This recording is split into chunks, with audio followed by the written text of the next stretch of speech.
I've always had an interest in BMX bikes, and when this Encore AMP JR bike came along, I thought it would be a great way to get into BMX bikes. Although this one with 20-inch wheels and an 18.5-inch top tube is a bit on the small side for me.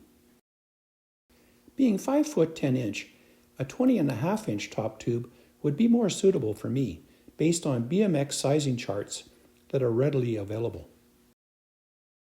This Canadian Encore BMX would be considered a beginner or entry-level bike, and I'll point out some of the differences between entry-level BMX bikes and higher-level BMX bikes.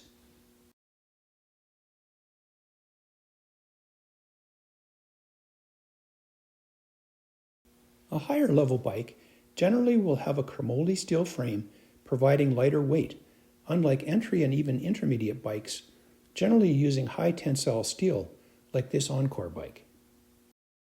Geometry of higher-level frames also is a factor with how responsive the bike will be. Things like a steeper head tube angle, allowing for quicker turns, or shorter chainstay length, making the bike more responsive, versus longer chainstay length, making the bike more stable for beginners.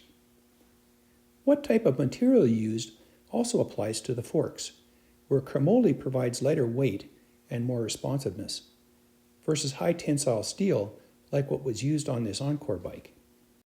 Same idea for the handlebars, but the bars that use 4 pieces of pipe to make up the bars will be stronger than 2-piece bars commonly found on lower entry-level bikes. For stems, or the part that clamps the handlebars to the forks, there are generally 2 types, either a front loader or a top loader, where both are comparable in strength. Pro-level stems generally will be CNC machined, shaving some overall weight off the bike.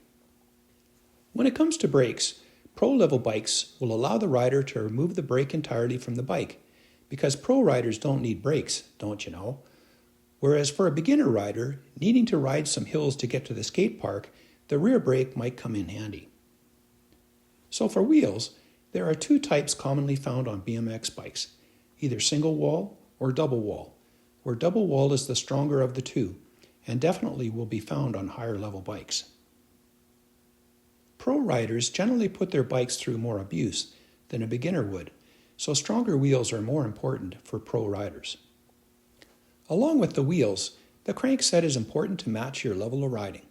A 1-piece crankset would generally be considered lower end for sure, and show up on department store BMX bikes.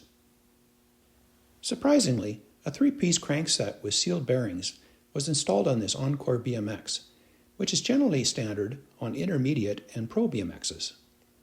Tubular crank arms and external bearings are also options for higher-end level BMX bikes. When it comes to gearing, lower is generally better, where burst of speed is important for technical riding. A 25-tooth chainring in the front and a 9-tooth cog in the back is very common on most modern BMX bikes. For pedals, plastic ones are preferred to prevent your shins from being bashed up when you slip, but generally, the metal ones will grip better, usually weigh more, and last longer. So anyway, not much else left other than to get this bike back together and see how it handles the hop, the drop, the X-Ride, and the 360 bar spin. Well, maybe the bike is ready for all of those tricks, but I think my skills are going to need some practice.